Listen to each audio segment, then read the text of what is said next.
Hi there, it's Jen from modernmedicinelady.com and the Empathic Woman System, and happy full moon. Oh my goodness, what an amazing day. Not only did we have a full moon at 2:12 p.m. Eastern Time in Aquarius, we also had a lunar eclipse happening at 2:21 or 22, this just a few minutes afterwards. Sorry about that. Wi-Fi challenges. Hey there, Grace. Happy full moon. So good to see you. So I was just sharing a little bit about this full moon and and I'm just going to make a slight adjustment to the camera. There we go. I was sharing about the power of this full moon and how incredibly important it is to be able to take advantage. I'm always trying to figure out how I can see. Swipe left to reveal comments and reactions. Am I seeing that? Okay. Grace, would you do me a huge favor and just write some kind of a comment so that I can see if I'm actually able to see them? I always have to figure this out every time. There, okay. Is that how it would do it? Yes, I think so. Okay. So my sense, so first off, I'll just say that anytime we have a full moon, there is an abundance of energy available to us, and we can work with that energy of the full moon either to manifest things, bring things into fruition, or sometimes to use it to make changes in our life that are no longer for things that are no longer serving us. And with this particular full moon, the sun is in Leo, which is all about just that glorious, thank you, Grace, that glorious, abundant solar energy of I know my purpose, I know what I'm here to do, I am going to let my light shine, I am going to go out into this world and do that. That would be what I would call the positive energy of the Leo. Now, there certainly is another side to Leo, which is flattery will get you everywhere with Leos. But the thing about a Leo is that they have such profound courage. They have such profound optimism. They have such a capacity to shine their light brightly. So right now we are in the sign of Leo, and the moon, which is full, is basically opposing that Leo sign. And that Leo sign, so it is in Aquarius. Now Aquarius is where Leo is ruled by the sun, Aquarius is ruled by Uranus. And this is all about the really large picture and the revolution and the changes that we can make in the world. And so with this powerful full moon, where not only are we dealing with a full moon, but we're also dealing with that energy of the eclipse, which means that things that are ordinarily exposed are hidden, and so as a result, we have a capacity to perceive things in a different way than we usually do. We have this incredible power to look at everything and think about, how do I want to step forward into my life? How do I want to go ahead and do what I am here on this planet to do? Now, I've been hearing a number of people talking about how this particular moon is going to be a doozy. And we're sort of in the window of this time right now. We're not just experiencing it. It's not like just a minute of the moon and then you're all good and done with it. But with a full moon, there's sort of a window, a period of time while we're in it. And right now we are in that window period. Hey there, Clarice, good to see you. We are in that window of time right now. And my sense of this is that it is an opportunity to really get clear about what it is that you want to do, who you really want to be, and how you really want to step forward into your life. And this means looking hard and long at the stuff that is no longer serving you and being willing to admit honestly what's not working. Now, this may be only for you. It's not like you have to go and tell anybody else, but this is a very powerful time for for like drawing a line in the sand and making a declaration about what really matters to you, what is really important. This is a very auspicious day. It's a very good day to really think about, if this was the first day of the rest of your life, which it actually is, how do you want to lay the foundation? And how do you want to claim your intentions in order to move forward, in order to create the life that you really want to create? And the energy of this Aquarian moon, which is very forward thinking, is very, very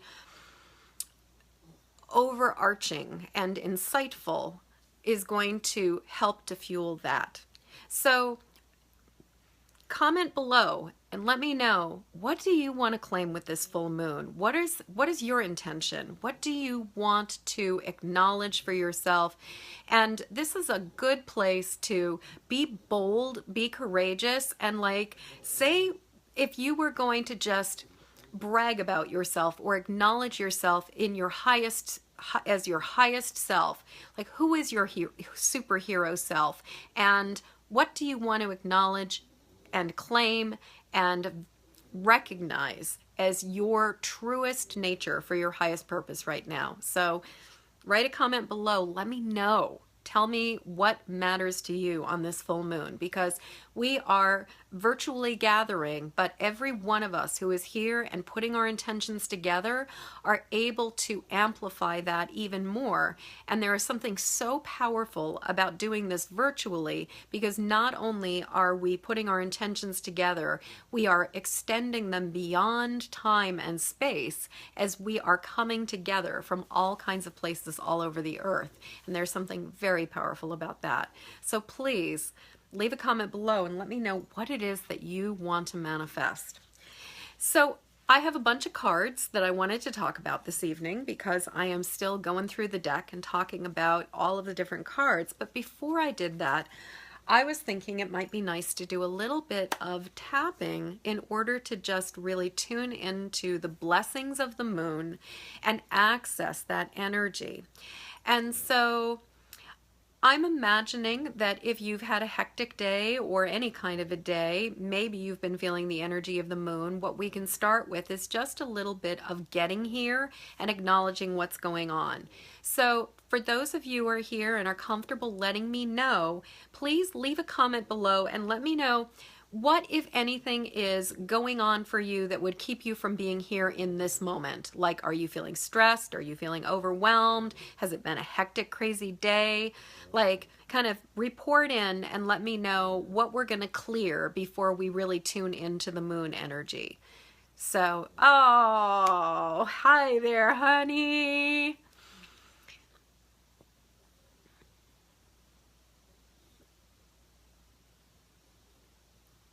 Awesome. I'm reading Clarice's comment and reclaiming living. Overwhelmed all day.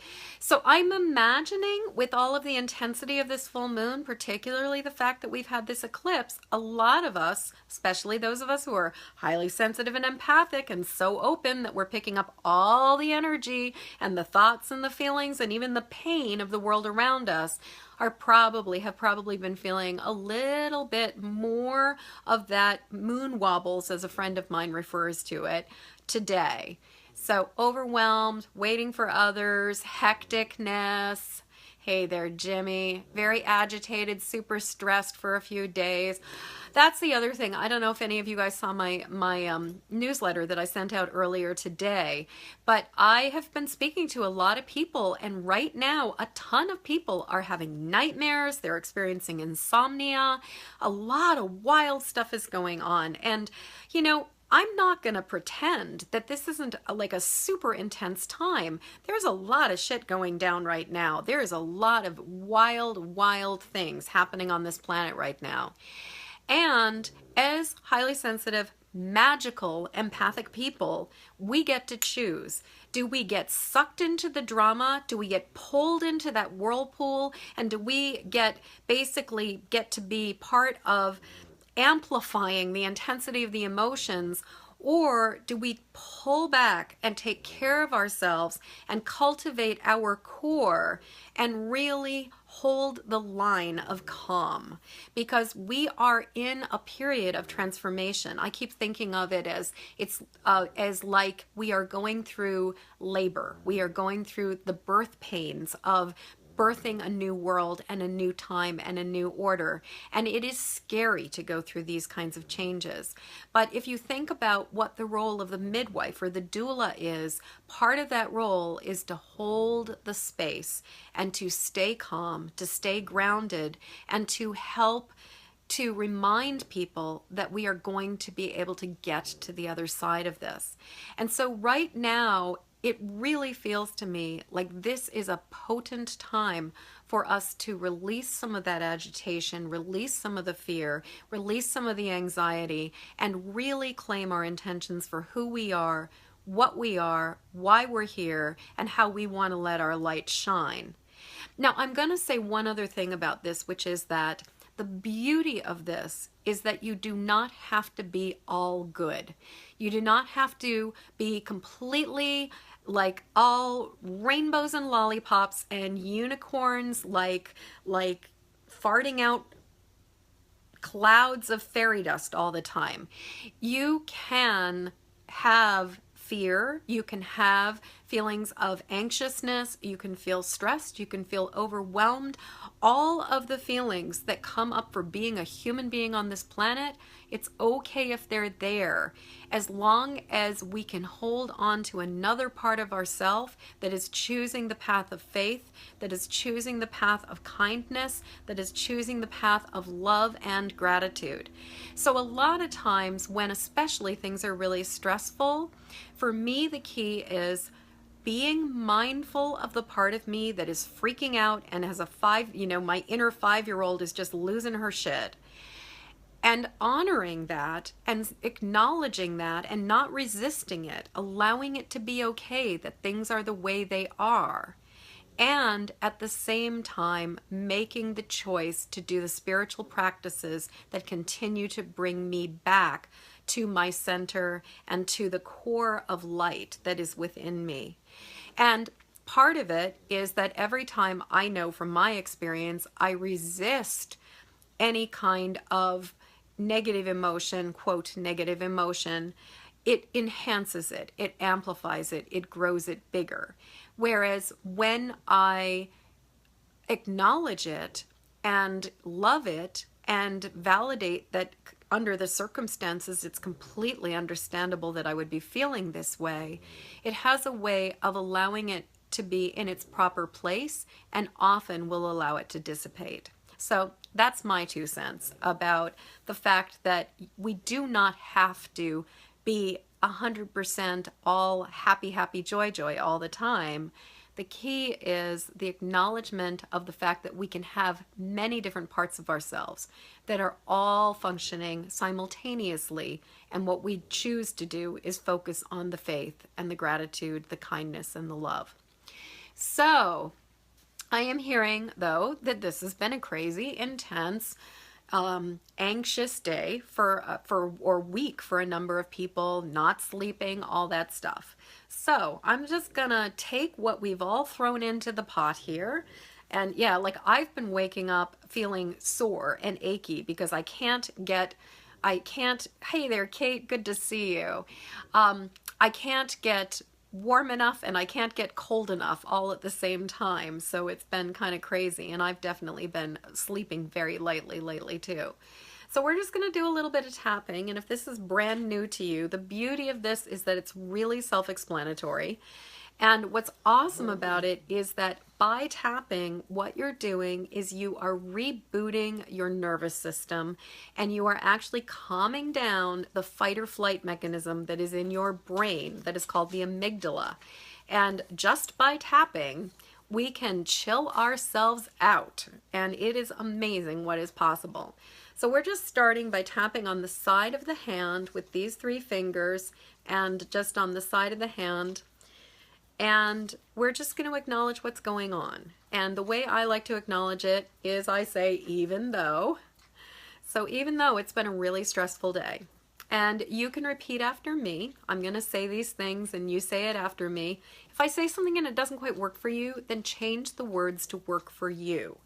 And also you can fill in the blanks. Sometimes I'm going to give you places where I'm going to say, and I feel, and I'm going to stop.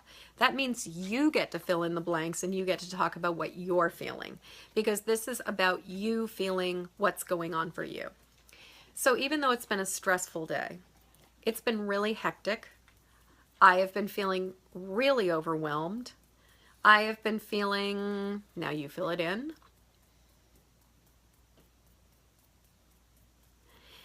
And it's had me, what? Worrying about the future, feeling really overwhelmed, feeling really stressed out. I've even been losing sleep over it.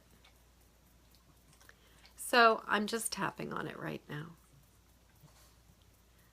And now what we're going to do is we're just going to use a positive statement that's sort of a turnaround. And I'm going to keep it fairly simple. But I'm okay right here, right now. I'm watching this video and I'm tapping. Hopefully you're tapping. And I'm just going to take a deep breath and let myself relax to the best of my ability. So just taking in a deep breath and letting ourselves relax. Hey there, Deanna. Welcome. So even though, and you'll notice I just switched over to the other hand. This is so I can keep track so that I know I've done it 3 times. It has been a hectic day. I have really been feeling the energy of this moon. And part of me has felt really overwhelmed. And part of me has been feeling, how have you been feeling?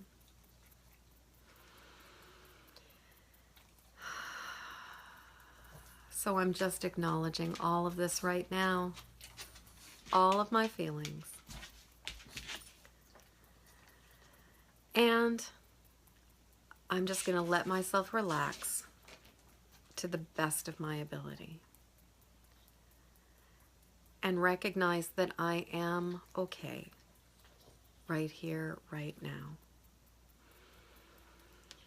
So even though it's a full moon and it is intense and there is a lot of energy, and I've been aware of other people's energy, and I've been feeling overwhelmed, and it's been hectic. And I've been losing sleep. And part of me has been feeling really anxious and stressed and worried. And I've been feeling, how have you been feeling? Just acknowledge whatever we haven't just said. But I'm just choosing to love myself anyway. To relax as much as I can right now. And let it be okay. So I'm just going to take in a deep breath and let go of the stress of this day.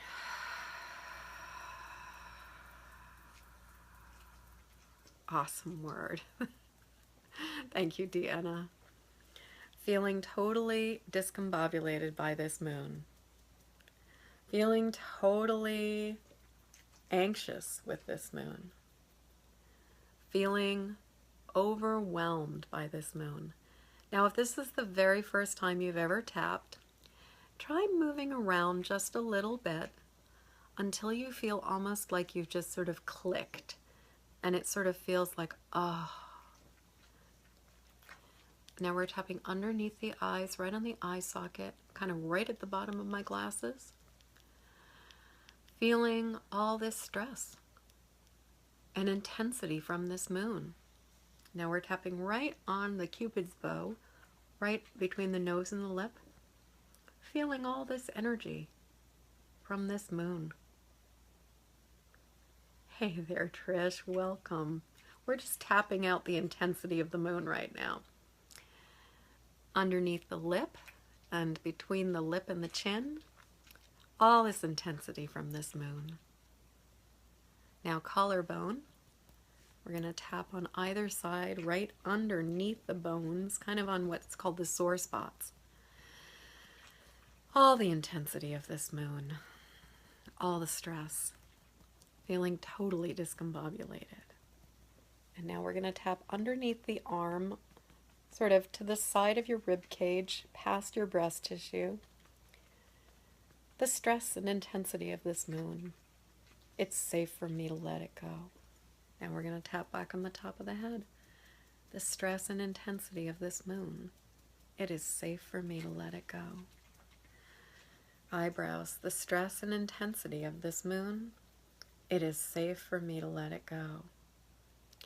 The overwhelm that I felt today. It is safe for me to let it go. All of the intensity that I felt today and over the last few days, it is safe for me to let it go. Just releasing all this stress. Just releasing all this overwhelm. It is safe for me to let it go. Yes, you can totally charge your crystals with the moon. And usually there's a lot of wonderful energy that comes with the moon. But with this eclipse, it's just been a little bit more intense than it usually is for a lot of people. Breathing in and letting go of any intensity that is no longer serving me. It is safe to let this go. Breathing in relaxation and calmness. And breathing out any tension or worry.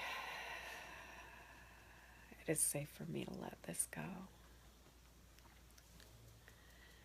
Breathing in that relaxation and calmness, and drawing in the blessings of this moon. It is safe for me to let whatever I no longer need, just let it go. Breathing in the blessings of this moon, and breathing out what no longer serves me. Sides of the eyes, breathing in the blessings of this powerful moon, and breathing out what no longer serves me. Just letting it go. Under the eyes, breathing in the power of this moon and the blessings of this moon, the support of this moon, and breathing out what no longer serves me. Just breathing in the blessings and the support of this moon, taking in that silver light and letting it fill and replenish me, and breathing out that which no longer serves me. Breathing in the silver blessings of this moon, and breathing out that which no longer serves me. Breathing in the blessings of this moon, and breathing out anything that I no longer need. It's safe for me to let it go. And breathing in the beauty and the power of this moon.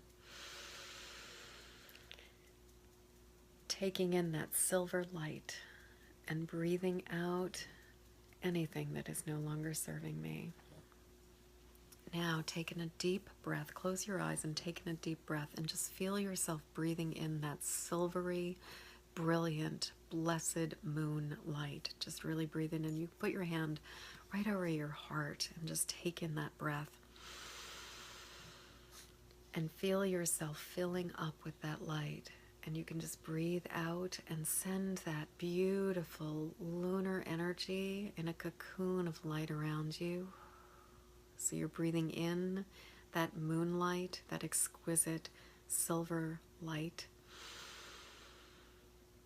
and just breathing it out around you. really using your breath to connect with the blessings of the moon and letting yourself take in the nourishment that you need right now to really feel nourished, replenished, and renewed by the moon. So just really taking this time to draw that into you and just really feeling that. Yay. So right now, as we come to this point where you have taken in that really yummy moon energy, I would love to take a moment for all of us to declare our intentions and to really acknowledge the next step on the journey that each of us want to claim for ourselves.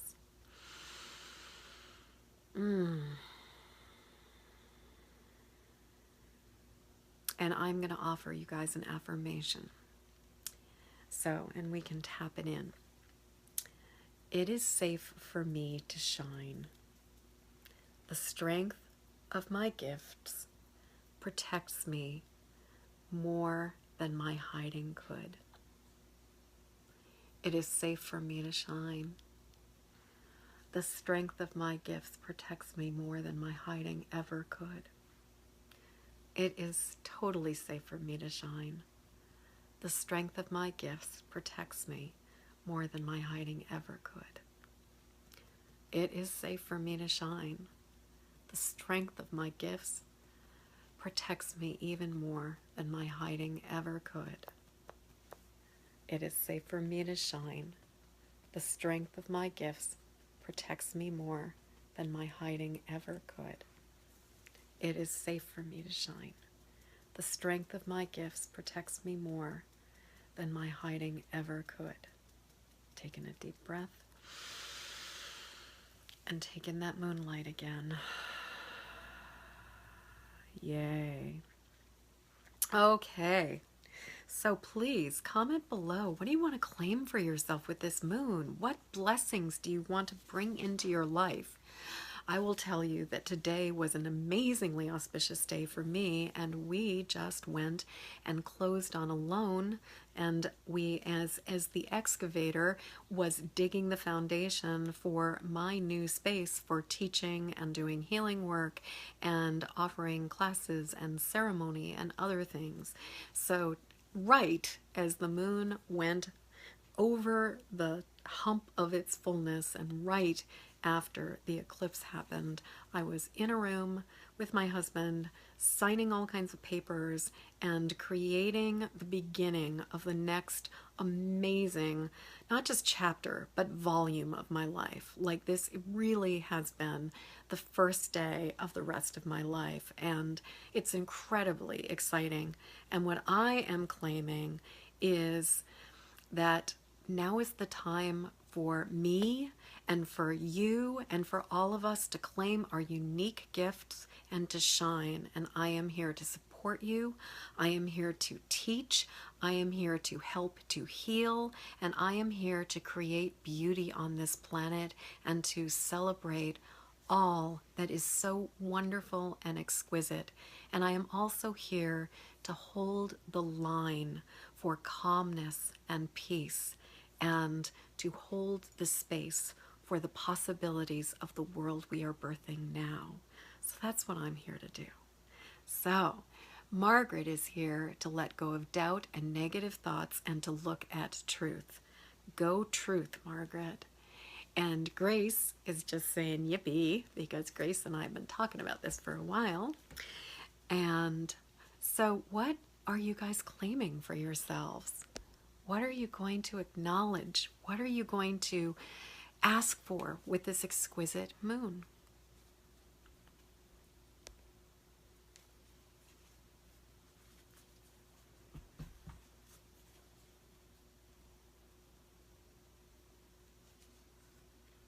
So I'm just going to let you guys keep on working on that as you come to your conclusions of what you want, and I figure I'm going to start talking about some tarot again.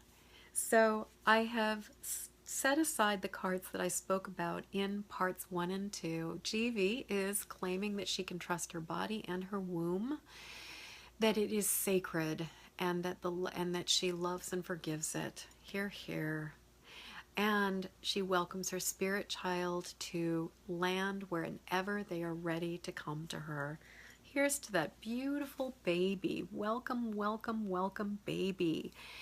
And health for your kitties. Yes, Grace, totally. Health and blessings for your kitties. And when it comes to forgiveness, there is a prayer that I absolutely love that is the Hawaiian prayer of forgiveness and resolution called Ho'oponopono.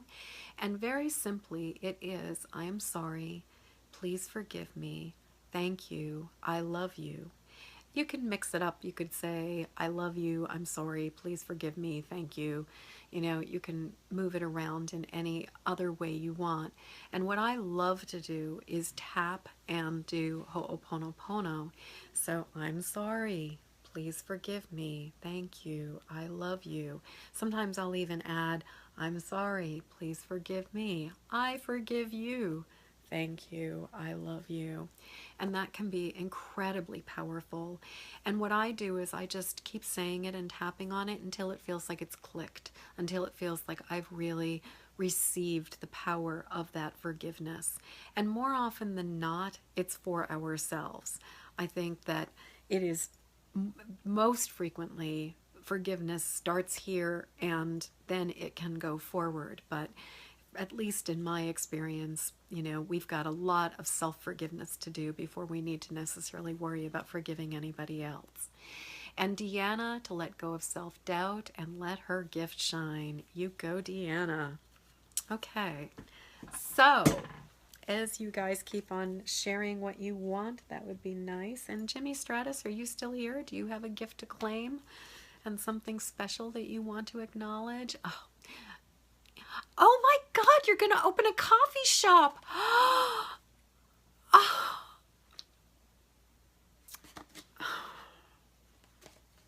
Yes, that feels so good. And that feels doable. That feels really viable. And then maybe what will happen is that you'll have the coffee shop on the first floor, and eventually you'll be able to create music studios like above it as the coffee shop gets bigger and better and gets more and more recognition and acknowledgement. Oh, I am so excited for you. Oh, awesome, awesome, awesome. Kate, shine my light for myself and others by following my soul purpose. Right on, sister. Absolutely. So, this leads us to our first tarot card of the night, which is the Strength card.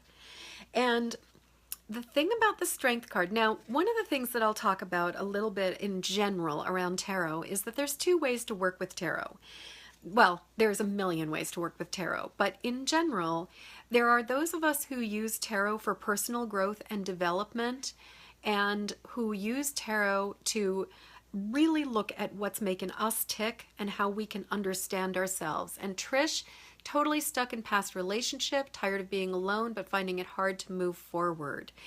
And Trish, I highly recommend working with Ho'oponopono if there is a relationship that is stuck, because that forgiveness work, and also get a notebook, like even one of those college ruled notebooks, and start doing affirmations of I forgive you and I release you. I forgive you and I release you.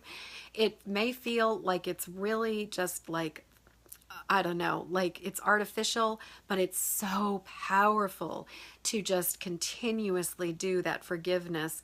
And I also want to just acknowledge, when it comes to forgiveness, that forgiveness is not about letting people off the hook. Forgiveness is about letting go of the stuff that we are carrying that is hurting us. It's about letting go of our resentment. It's about letting go of our frustration. It's about letting go of the pain that we no longer need to carry. And somebody can still be accountable for doing something really wrong and we can still forgive the fact that the situation happened. We can accept that it is water under the bridge, that it did occur, and it's okay to let it go now. So that's my take on it. Okay, now I'm going to talk about strength. So the strength card. Now, as I was saying, there are essentially, in my opinion, two basic ways to work with tarot. One is that you're looking at your inside workings and using the tarot as a tool for understanding what's making you tick and how you can live your life even better. The other side of tarot is when we are looking at what's going to happen to us, when we are looking at how something is going to unfold. The old school fortune teller saying things like, I see you have a curse on you. Give me X number of dollars, I make a fruit basket and I take the curse off of you. Now, I will say that I do actually know of people who are good at removing curses. And that there are people who legitimately do that. So I'm not just saying every single person who does that is doing it. But the thing is, when you're looking at things from the outside, and that is the point of this, that it's about what will happen to you as opposed to what can you do to create in your life. And it's especially true with I heard a long time ago, this woman, Thalassa, who is a tarotist that I've known for a very long time, she would say, I see you are going to meet a tall, dark cesspool and fall in.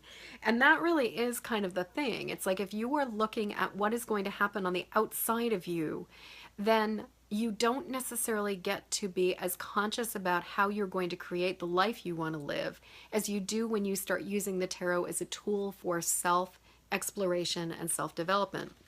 So that said, the Strength card is all about how do we use our force, how do we use our power, how do we use our will, and are we living from a place of flow and abundance, or are we living from a place of fear and trying to control a situation? And the Strength card in a place of balance is about being divinely connected, allowing ourselves to be drawing the power of the world, the universe, and our instincts to move with the flow of what is right for us. Whereas the Strength card out of balance is all about our agenda and trying to force the outcome, trying to force the solution, trying to force the situation, trying to make things happen the way we want them to happen. And so the question for the Strength card really is, am I in alignment with a power that is greater than myself? Am I plugged into the divine presence of the universe?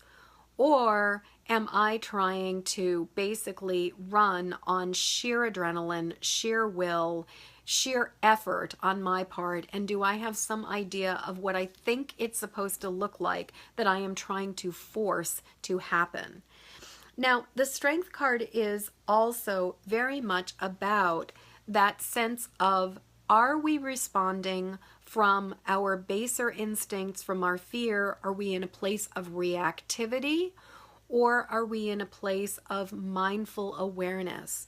And I was talking earlier about this idea of, it is okay to be scared. It is okay to be anxious. It is okay to be overwhelmed. This is part of being a human being.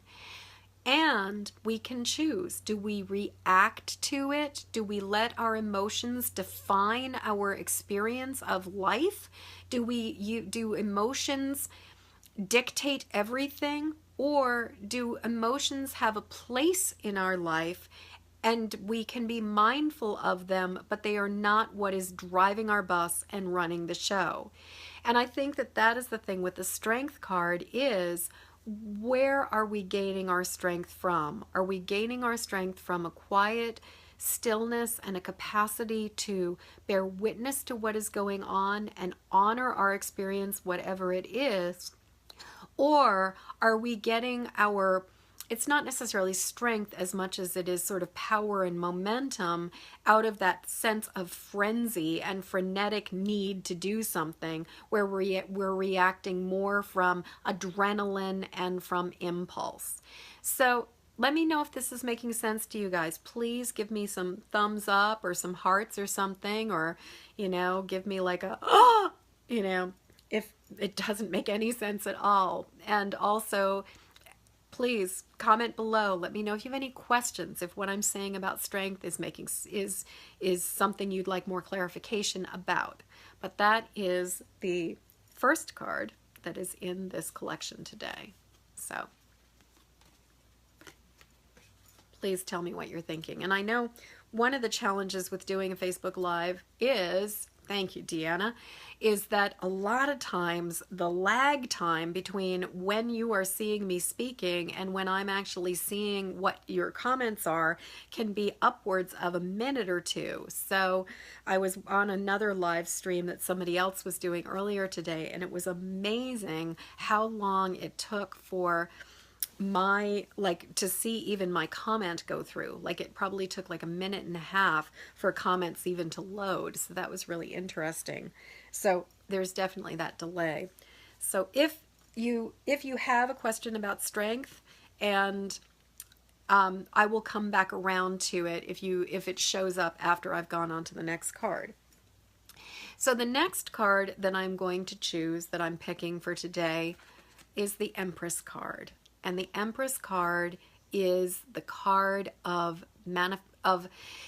it's the card of the fullness of the earth. I really think of it as, when this card comes up, this is a reminder that this is, am I able to talk about crystals? Absolutely, I could talk. And is it oh, awesome, good questions. Okay, so before I go into the Empress card, I will answer the questions you guys are asking. Is it a good idea to pull cards for yourself? Well, if you can, what I would say is, in my personal experience, I had a horrible habit when I was younger of, whenever I would pull cards, I wouldn't like them.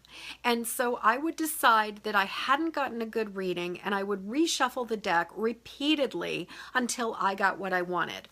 So I would say that if you are like me and you don't agree with the cards when you get them for yourself, and you throw them back into the deck and you reshuffle and you pull a couple different spreads until you're satisfied with it, then I would say, yeah, maybe not so much.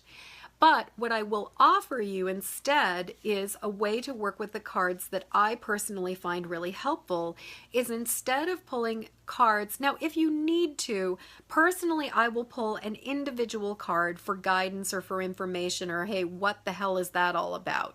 And I will stick to that one card. Like, I'll be like, okay, I'm pulling a card, I'm going to get an understanding of what's happening, that's great.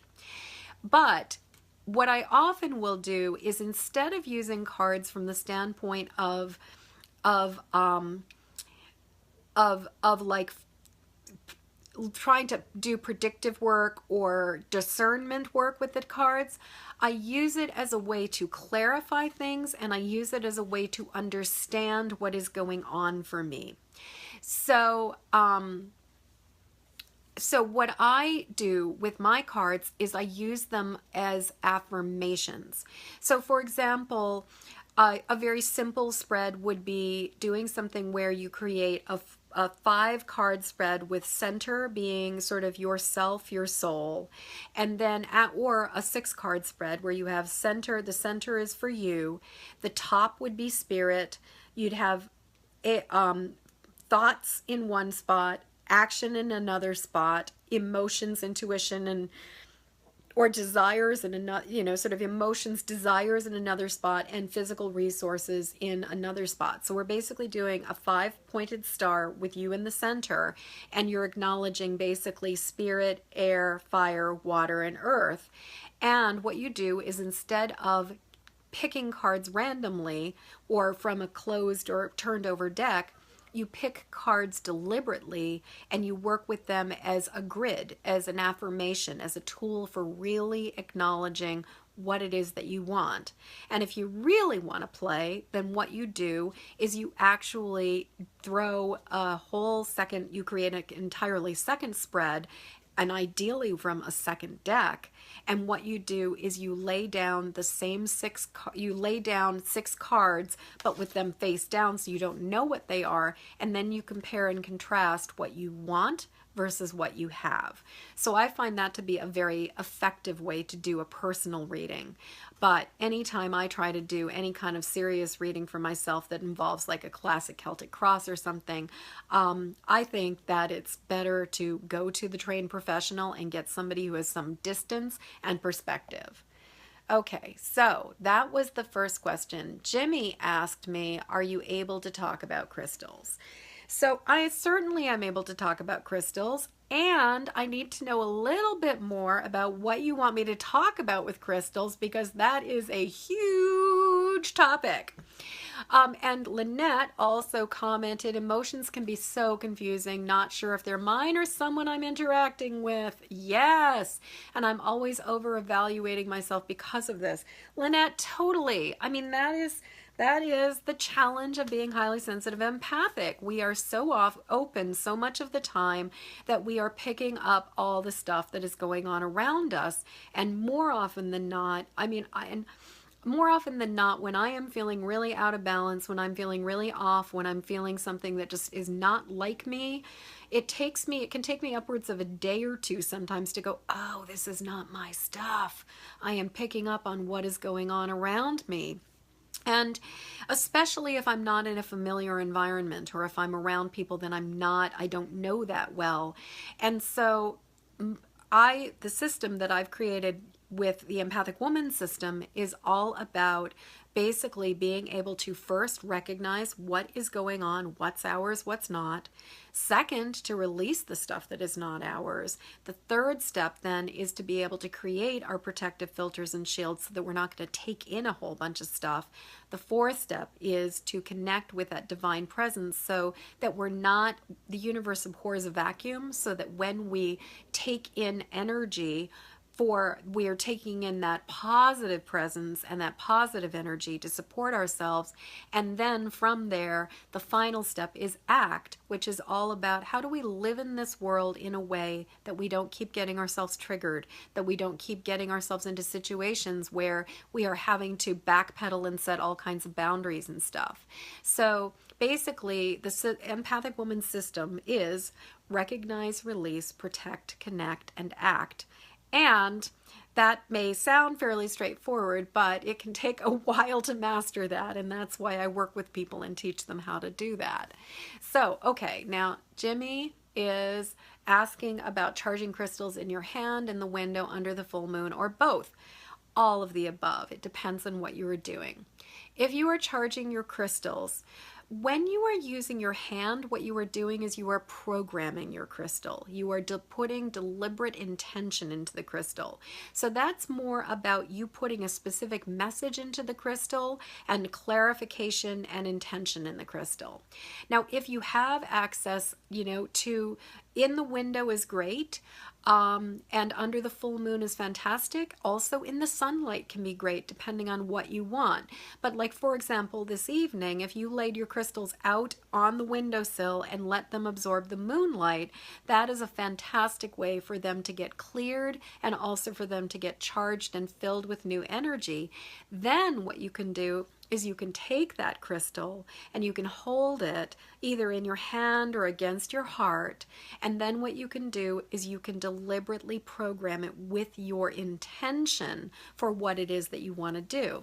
Now, I am a big fan of tapping for clearing any energy that is getting us distracted or anything. So just using tapping and breathing in positive energy, breathing out negative energy, and then charging up a crystal. So I'm just going to grab a crystal. Here's a crystal, and this one has been sitting on the altar for quite a while. So as you can see, I think it's got a pretty good, clear, clean energy. And I think what I'm going to do is I'm actually going to take this crystal and I'm just going to really work with that idea of it is safe for me to shine. The strength of my gifts protects me more than my hiding ever could. And so what I like to do is actually stroke the crystal. So you're stroking it with your thumbs. You can speak to the crystal. It is safe for me to shine. The strength of my gifts protects me more than my hiding ever could. And we can just really acknowledge that. You can also hold it against your heart and just really feel it. Another thing you can do is you can breathe into the crystal so that you are holding it in your hands and then you are sharing the affirmation with it. It is safe for me to shine. The strength of my gifts protects me more than my hiding ever could. And just really breathing in that light of the moon and just breathing it right into the crystal, just blowing it in. Bob just noticed something. Hey, Bob, come here. You want to come back? So that would be a way to, yes, fresh dug ground in the sunlight or moonlight to charge and cleanse at the same time. Absolutely. The other thing that I personally do is I have big platters, you know, plates, trays. I went to the nursery, the plant nursery, and I bought those big like platters that, you know, are the bottoms for plants, so that they're the big dishes that you can put underneath a big planter. And then what I do is I lay my crystals that need some love around in a grid, in an array of a radiant array, and then I add water to that, as long as it's not things like calcite or other crystals that, or selenite, other crystals that are fragile that can break down in water, but like quartz, rose quartz, amethyst. Amethyst, however, you want to keep out of direct sunlight for a long period, you know, for any period of time, just because amethyst can lose some of its color if you keep it out in the sun too long. But any of the quartz-based crystals, you can put them into water. Any hard crystals, you can put them into water. And what I will do is I will put them out underneath the moonlight, underneath the sunlight, and I will let them charge, and I will check on them like it's like cooking. You can feel when they feel clean. Like you can touch a crystal and you can go, ooh, that feels nasty. Or you can touch a crystal and you can go, that feels really good. So I will take this crystal that, you know, I was using as an example, but it's not as perfectly clean as it could be. So I'm going to take this crystal, I'm going to put it out in the moonlight for the rest of the night. And then tomorrow I'm going to reinforce the affirmation of it's safe for me to shine. The strength of my gifts protects me great, you know, better than my hiding ever could. So that is a lot for working with crystals. Okay. So let's get back to some tarot questions.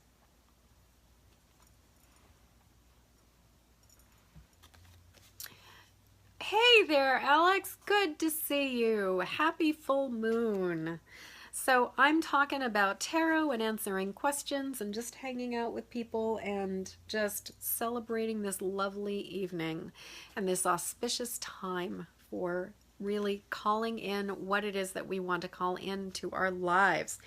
So the second card that I'm going to talk about this evening is the Empress card. And I really see the Empress card as the reminder that we are blessed, the reminder of the profound abundance that is here in this universe, and how, I personally believe that we live in an abundant world and that there is plenty to go around, that there is unlimited resources, and that the problems lie in the perception of scarcity, when we get into the binary thought of either or the idea that there's only one right way to do things, when we are attempting to will things into being. But when I think about all of the miracles that have happened on this planet over and over again, and the amazing, amazing strides that we have made in technology, and the things that we have learned, and the things we are capable of doing, I am like, there's always this capacity to find the new level and to take the next quantum leap to find our answers. So even if the old system is no longer serving us, and the old system is going to get worn out, or we're going to use up the resources that is the old way of doing it, there is always the possibility of finding something new. You know, if you think about even how people 200 years ago, nobody would have believed that we could be like running electrical grids with solar power. You know, people were using coal, people were burning wood, all of the things, even the idea of a car. If you talked to somebody 300 years ago, that would have been a completely foreign concept. And this is the reminder of the remarkable infinite possibilities of what can be created, and the fact that there is this ability to constantly reinvent ourselves, to constantly reform new possibilities, and that as long as we remain open to what can be, and we are looking for the opportunities beyond just this idea of what we think it is supposed to be, this is the reminder that we can find all, just miraculous unfolding of solutions, of opportunities, of health, of wealth, of abundance, of joy, of delight, of everything. That this card really is, to me, that this or something better is manifesting in my life right now. I am a beloved child of this universe. I am taken care of. I am blessed. I am supported. I am held. I am carried. And all will be well. So that is the Empress card, and you can, she's just pregnant with possibility, pregnant with all of these opportunities. And just how are you going to look at life? Are you going to look at it from that standpoint of the universe has got my back, or are we looking at it from that binary, there's only one way to do it? And I said this the other day, but I'm going to repeat myself about something that one of my advisors, who is now across on the other side. Hey there, Linda. So good to see you. And thank you, Kate, for loving that interpretation. My now angel advisor, Jerry Hanspicker, who was an amazing teacher when I was in seminary, he said something that just really, really hit hard and struck me so strongly, which was that anytime we are trying to find a solution and we have an either or answer, we get stuck. We get locked into a stalemate. And I talked about this in regards to the Two of Swords earlier. But as long as we're thinking in terms of only two possible ways of going about something, we often will get bogged down. When we start to brainstorm for more than one way of thinking about the world, when we start to imagine that there are multiple possibilities and we just start to break open for a third possibility, all of a sudden the floodgates of creativity open up, and a lot of times we will start to be able to think of many different solutions and many different ways of going about it. So the key to breaking up a logjam is just by starting to brainstorm for a solution beyond one or two. But as long as we stay in that duality of I could do it this way or this way, we often get stuck. But once we break out of that sense of it's only one solution or another, and we start looking at the multiple possibilities, then the world becomes our oyster. And the Empress offers us her beloved, blessed, powerful, exquisite gifts that she has to give us. Okay, so the next card, awesome. Hey, Shannon, and you're in Japan. Oh my God. This is so cool. We have people all over the world here, and I can only imagine how awesome going to that temple was earlier today. That looked so cool, and I am like, that just, what a special place to be. So, anybody have any questions before I jump into... Yes, hi from Japan, and hi Charlene, welcome, welcome. Yes. Just being open to a broader time frame helps as well. Lynette, you are so right about that. And I so find my word of the day that I recorded yesterday, I was talking specifically about that with patients, and where I had a time frame that I thought was supposed to happen for this loan that I was going for. And I was absolutely sure that it was supposed to be coming through 6 weeks from when I put it out there, which was at the middle of May.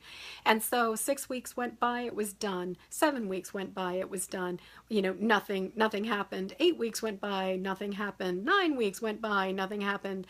We got to 73 days, and finally we got something happened, and we got the go ahead and the okay. So wouldn't you know that today, literally 39 minutes after the full moon, was the moment when we started signing papers, and like 20 minutes after the eclipse. And I was like, oh, I couldn't have planned this better if I had tried. As a matter of fact, I didn't try. And the universe provided this opportunity for me, and it was so abundantly clear that the timing was even more divine and was even more destined and planned by the universe than I could have ever imagined or tried for myself. And that is the thing. It's like, oh God, bless my human brain and my ego and the part of me that thinks I know what is best. More often than not, the universe has something even better in store for us than we think than we know. And so for me personally, so often it is about trying to let go of the assumption that I know what's best and trust that the universe has my back.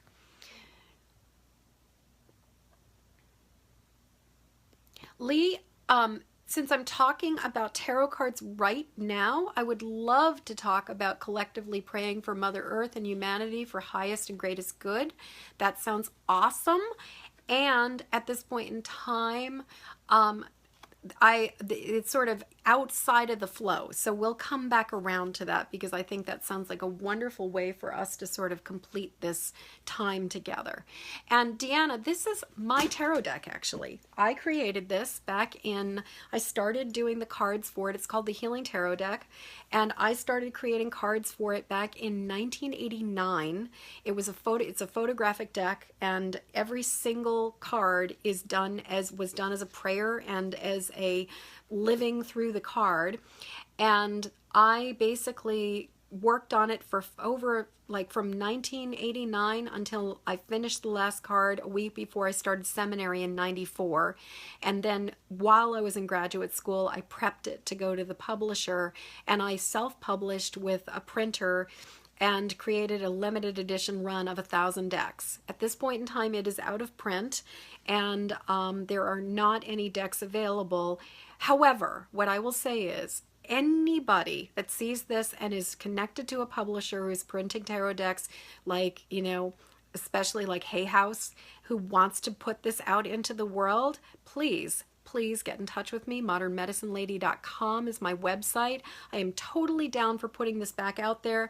And I will never collate 1,000 tarot decks again.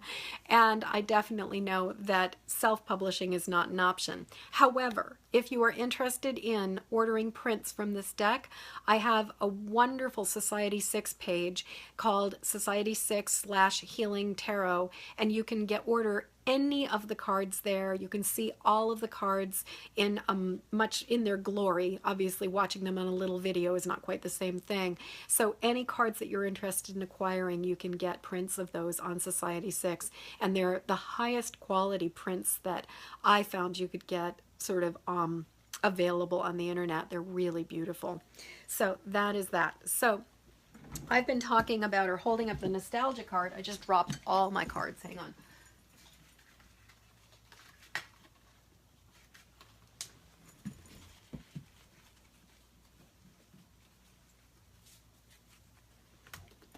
Okay, so the Six of Cups is the nostalgia card.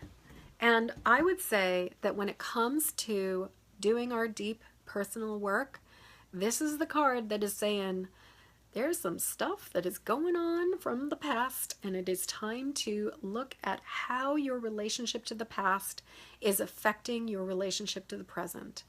And I would say that nostalgia, it's not just about romantic nostalgia or the things that were working for us, that we have these ideas of oh, I loved, sort of like holding on to something that is no longer, that is no longer here, but we sort of have those romantic, nostalgic beliefs about it.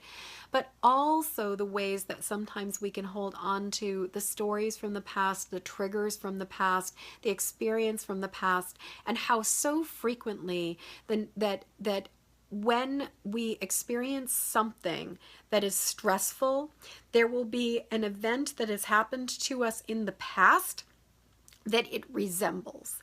And then what often happens is we have this tendency, in my experience, to fold time over on itself, so that there's this way that we're experiencing both the present moment and that past moment and that past experience. And that past experience is informing our assumptions, our stories, our perception of what is going on. And it often means that we are forming conclusions about what's going to happen, and our emotions are being dictated by something that is not necessarily even happening as we are speaking, as much as it's that something is similar to what we experienced in the past. But then we start running this whole program in our mind and in our emotions about that past experience. So this card is very much an opportunity to recognize how our past is affecting us, how our stories or our experiences or the things that we have not yet let go of, because that's one of the things I think of for nostalgia, is that nostalgia is about what we have not let go of. That it is about how do we acknowledge that the way we are responding to something in the present moment is being informed by an experience that happened to us in the past. And how can we untangle that? How can we dismantle it? How can we, instead of having the bus driving us from the past, how can we take advantage of the fact that the experience is enough of a trigger that it is bringing the past back up to the surface and giving us an opportunity to release it and to heal it? And so instead of looking at it as, oh, this is so similar to the past, I'm reliving the past, it becomes, this is so similar to the past that it is drawing it up to the surface, it is bringing it out for me to heal it, and I have this opportunity to shift it and change it, to reframe it, and to tell myself a completely new story now. So I really see, and also you can see there are these children with the tea party and everything like that. I have often found that this card is very much about family of origin, family agreements, what kinds of belief systems did we grow up with because of our family. And it is amazing, the more work I do and the more work I do with other people, how many things we are taught in our childhood to be truth that is really subjective, that is really basically just the way that our family believed things.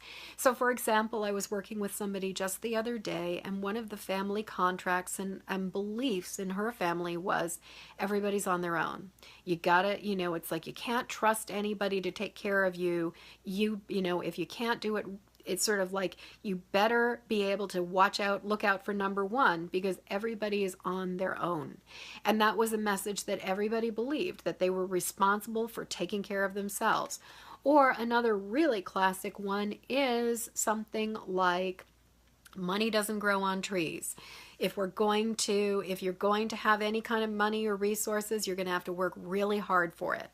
Now, this, believe it or not, is actually a belief. It is not necessarily true. And I have met many people who are remarkably abundant, remarkably generous, who can manifest money effortlessly in a way that is so admirable, and they are doing really good things for this world, and they are doing it in a way where it is not this struggle to bring in every single penny. And so I have seen evidence that some of these stories that we get taught as children are not necessarily true. Or Oh, another one that I was just thinking of that I heard somebody say recently is all business people are out to, are looking out for number one. You can't trust anybody. The only people you can rely on is family.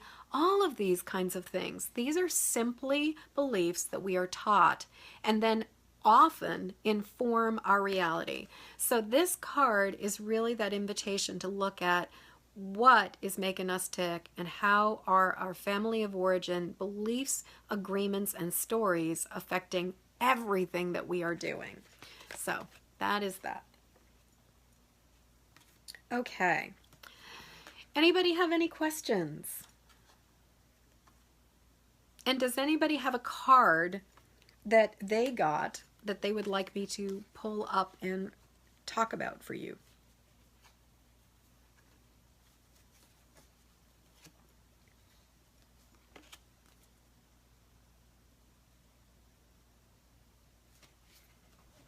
Well, I am going to go on to the next card,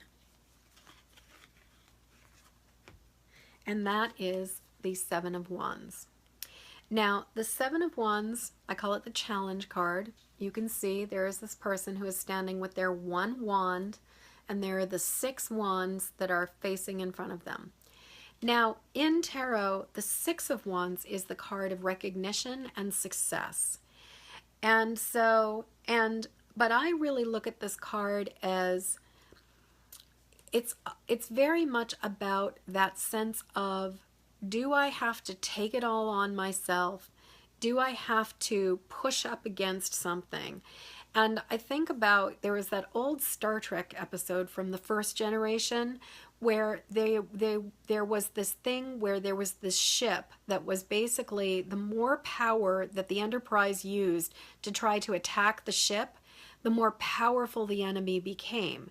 Because essentially the enemy was using the power of the resistance and the fight that was coming from the Enterprise, and it was siphoning off that power and pushing it or mirroring it right back. And so when the challenge card comes up, I see it as an opportunity to look at, where are we willing things? Where are we forcing things? Where are we trying to white knuckle our way through something? Where do we believe that the only way out is going to be by standing up there and, and fighting for everything that we want and we believe in? And what I find is that with these cards, that with the Seven of Wands, in the next card is the Eight of Wands, which is basically a card of passion, a card of momentum, but where the wands are all flying across and through the air. So when I think about this, I think about, these are wands that are determined to get where they want to go. This is about something that has a destiny and has a purpose. And if we put ourselves face to face against it, and with this adversity, we're not necessarily going to be able to fight against it. That there is a power that is so much greater than ourself, that the flow of the universe is moving in a particular direction, and when we try to stand in the way of it, we're the ones who are going to get bulldozed by it. We're the ones who are going to get thrown under the bus. So I really see the challenge, the Seven of Wands card, as a reminder to really think about picking our battles, and also about what is motivating us to stand up for something? What is motivating us to engage in a struggle? Why are we choosing to fight when there may be a much more effective and a much more loving and kind and calm way to achieve the same thing? And how can we get out of the power struggle? So often, getting out of the power struggle just means stepping over to the side, looking at it from a different perspective.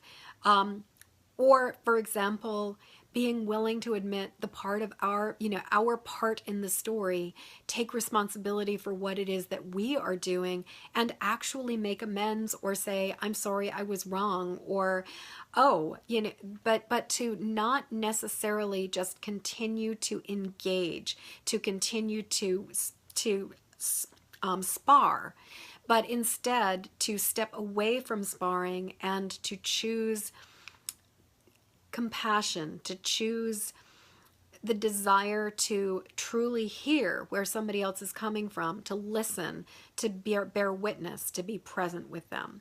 So my experience with the Seven of Wands is ultimately that it is the question of, do you really want to keep fighting? Do you really want to keep using all of your energy for something that is going to just be a constant power struggle? How much do you want to drain off of yourself before you give this up? Because in many ways, this is just a card of futility. Like, just stop. Like, just stop.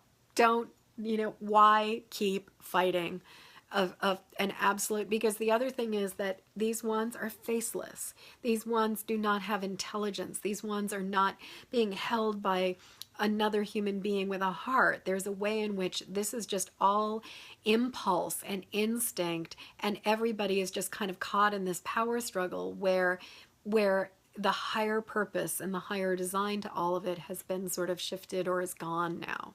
So Seven of Wands, definitely do you really want to fight this fight? Is this really the hill that you want to die on? Is this battle really worth it? Is it your ego that is holding on to it? And what would it take, or what would it be like to just let it go? How important is it really? Or as Anne Bancroft said in Point of No Return, that La Femme Nikita knockoff with Bridget Fonda and Gabriel Byrne, she taught Bridget Fonda how to basically say, I never sweat the small stuff, and it's all small stuff. Just let it go. So that's that one. Okay. So it is 8:46. I was planning to basically take this evening to 9 o'clock.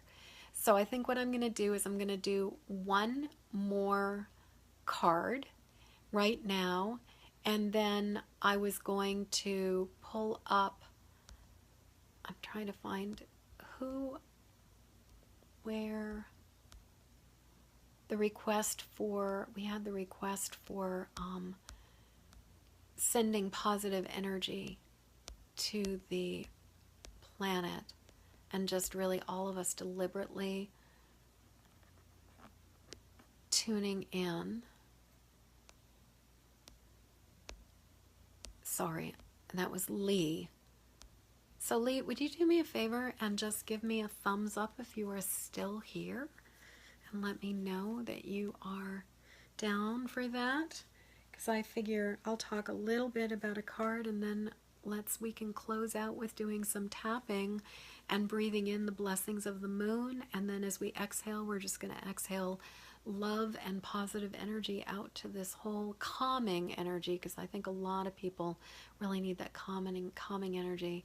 And oh, hi there, Caitlin. I didn't notice that you had joined. And Melissa, you made it. Yay. Oh, and Lynette, I somehow missed all of these comments about, yes, being stuck in the past. I would say, one thing for myself that I find is the more I let go of the past and the more forgiveness work I do, the lighter everything gets and the easier everything gets, that it just becomes, yes, Daria, this is live right now. Yeah. Okay, Melissa, I spoke about Eight of Swords at length in, I believe it was video number 1, part 1, a couple days ago. What I will do is I'm going to include a link in with your comment, and I'll let you know where you can find that. But essentially, Eight of Swords, interestingly, is also a lot of times a card about how our past experiences is really triggering stuff for us. Charlene, if you want to pull a card, Jimmy, Ace of Pentacles, perfect, perfect, perfect. So totally perfect for what you are going to be creating. And Charlene, if you go on my Facebook page, you can find an additional, there's a sort of a tarot deck that's my deck, and it's like it's just spinning, and what you do is just do a screen capture either on your computer or on your phone and find out what card you got, so you can like leave me a message and let me know, or write a message below and let me know what card you get. And Alexander, Three of Cups, awesome.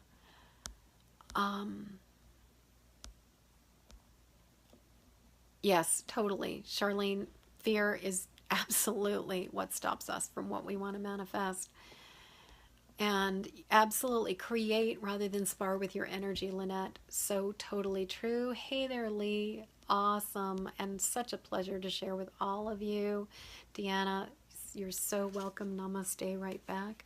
And awesome. Okay, so let's see. I was going to talk about the Hierophant, but now, Jimmy, Ace of Pentacles is laying the foundation of everything. I've talked about it in both of the other videos, so you can find a lot of stuff about it. But for what I'm hearing you talk about, Ace of Pentacles is where it is at. So I'm thinking, though, since Alex just mentioned they got the Three of Cups, that I'm just going to pull the Three of Cups up, and we'll talk about that, and then we will do some magic for the planet and talk about a perfect card to sort of drive us out to that specific intention, because the Three of Cups is all about the sisterhood. And when I talk about the sisterhood, I've just recently been listening to a book that's really good. I want to highly recommend it, and it is called Light is the New Black, and it is really an invitation for all of us to step forward into our light and to claim our destiny and to let ourselves shine. And the author, who her name is escaping me at the moment, I will leave a comment in this. The author really was talking about the importance of the idea of the sisterhood, that rising of that divine feminine, of the healing energy, that the sisterhood is in the same way that people have talked about mankind for so long, and it includes both males and females. The sisterhood is a way of looking at the connections that we have that are about power within, about collection, collaboration, about affirmation, about lifting each other up and sharing with each other. And so it is not a gender identity as much as it is the concept of how do we unite and celebrate and share with each other from a place of harmony as opposed to from a place of competition. And the Three of Cups is about the idea of our merging our creative forces, our merging our heart's desire, our merging our magic, and coming together to be able to create something even greater. So when this card comes up, it's really important to be asking ourselves, do we have this in our life? And I think that when it comes up, it can be a reminder of how incredibly important it is to be receiving support, not only from our connection with our higher power and from divine source. Hi there, Kate, welcome. But also to be able to really recognize how we collectively can create something so much more powerful when we work together and support each other and affirm each other and celebrate each other than when we are trying to do it on our own. And so where a lot of what I've been talking about with the other cards is the idea of that allowing ourselves to be supported by divine presence and divine will, as opposed to sort of trying to run our own bus or drive our own bus and run our show to get on our own. This is the reminder that when we come together and we bring our intentions and our desires and our dreams collectively, there is much greater power in that than when we remain isolated and alone. And also just that more often than not, if you know, somebody's been through it. Somebody's already been on the other side of it. Somebody has experience, strength, and hope to share. And that when we admit what's going on, when we bare our souls to each other, when we allow ourselves to be vulnerable in safe communities, in safe groups, and I will say part of it is about the idea of the boundaries, that the Three of Cups is an invitation to create safe containers, to create safe community, which involves having ground rules. It is not about having a free-for-all. It's not about just finding some random group of people and getting together with them. It's also about knowing what the terms are, knowing what is safe, knowing what is acceptable. So, for example, you know, even here on Facebook, there are Facebook groups where the terms and the boundaries are really clear. Things like you're not allowed to go like poaching. Sorry about that. I just got somebody tried to call me. You know, you're not allowed to go poaching clients out of that, and you're not allowed to you know, like do shameless self-promotion all day, every day, and just plug yourself or something, as well as there's no unsolicited advice, there's no flaming, there's no insulting, there's no telling somebody what to do. And those kinds of boundaries, those kinds of rules allow it to be safe for all people to show up and for there to be room for everybody to show up. Because the Three of Cups is about creating a container where we can all get our needs met. And part of that is about making sure that everybody gets equal time. Not necessarily in 1 minute, in one event or in one night, but at least that everybody gets equal time over the course of time, that there is reciprocity, and that the container is safe, and that the boundaries are explained and understood, so that everybody feels like they will get their needs met. So that strikes me as being kind of a perfect place for us to end for the night in terms of tarot conversation, because coming together, and let me just see if I can do one thing. Okay. I just had to put on the do not disturb on the phone so I would not continue to get calls.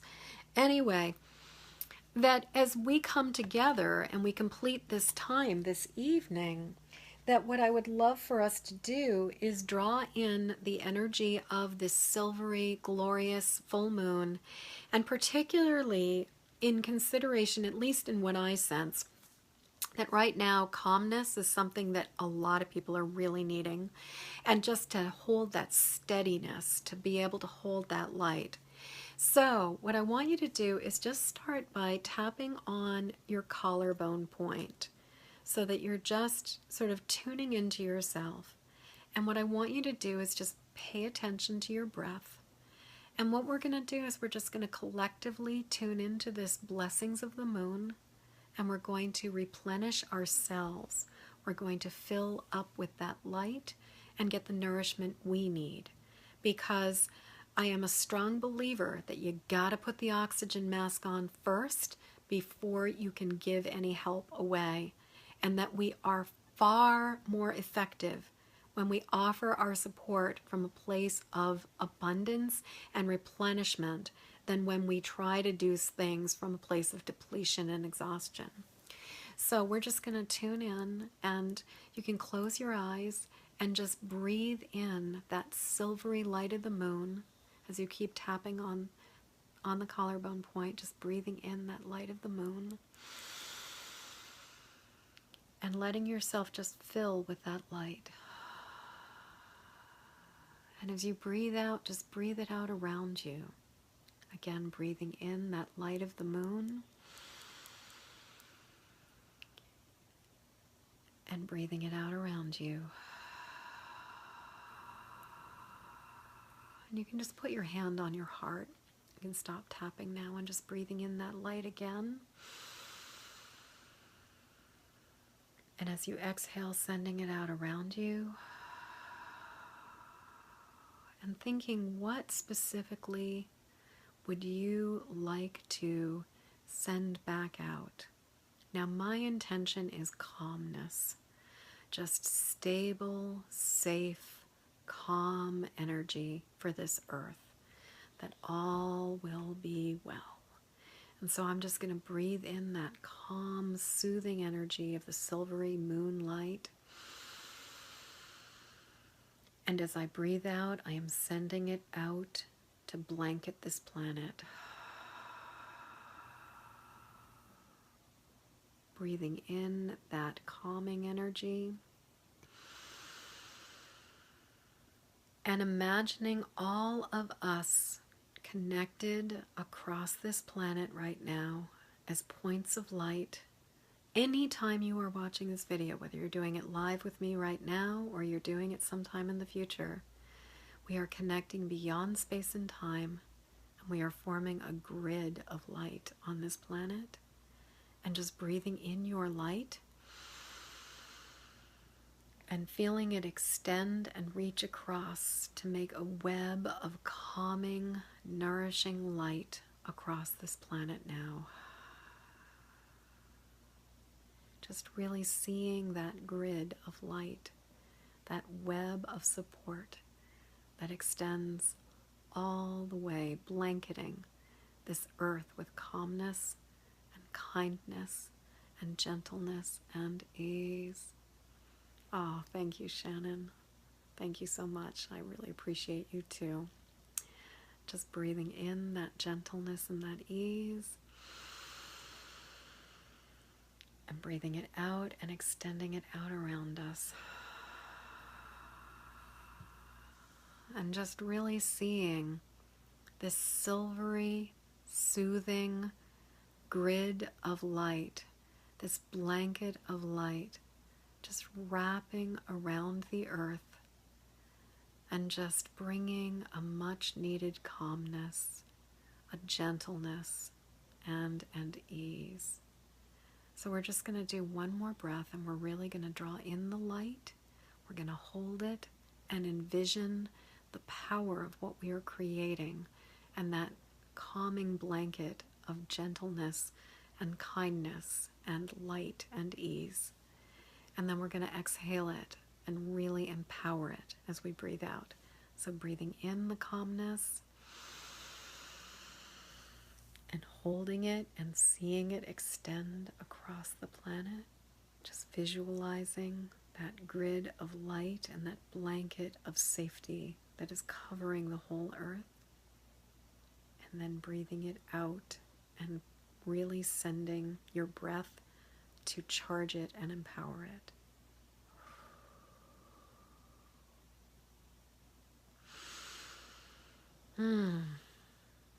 Well, thank you guys so much for being here with me this evening. This has been such a pleasure. Since we had so much other stuff to do tonight, obviously, we spent quite a bit of time talking about the moon and talking about magic and crystals and life and light. We did not talk as much about tarot, so there is going to definitely be, you're so welcome, Kate, there's definitely going to be a part 4 and likely a part 5 as well, if not a part 6 too. So I will not be doing that tomorrow night, but I will be back around, I believe. I will have to look at my schedule to see whether or not, and I will keep you posted. There will be an event listed for the next Tarot Talk that will be coming up probably either Wednesday or Thursday, and I will let you know when it will be happening, because I really want to just sort of get through all of the cards and have those available for everybody to know about sometime soon.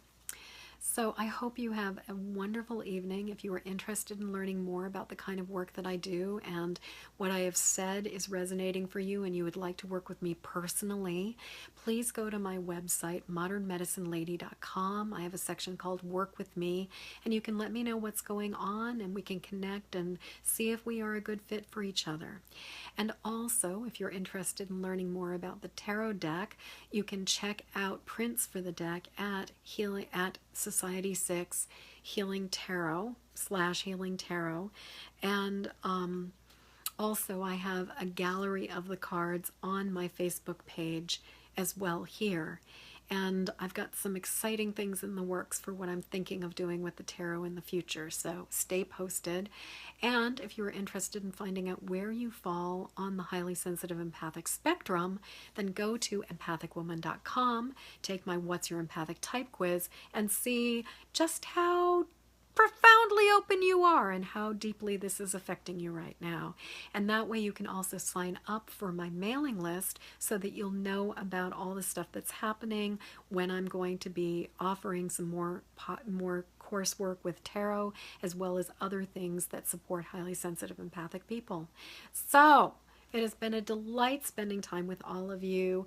And Linda, so good to see you. And Jimmy, I am so excited about this idea of the coffee shop. I can't even tell you. And thank you so much for the congratulations on the loan. And Shannon, such a delight. I feel so honored that you came over all the way from Japan to do this. And Kate and Alex, all of you, thank you so much for being here. It has been such a pleasure. And love, love, love, love, love to all of you. Happy full moon. And I will catch up with you sometime soon. Peace.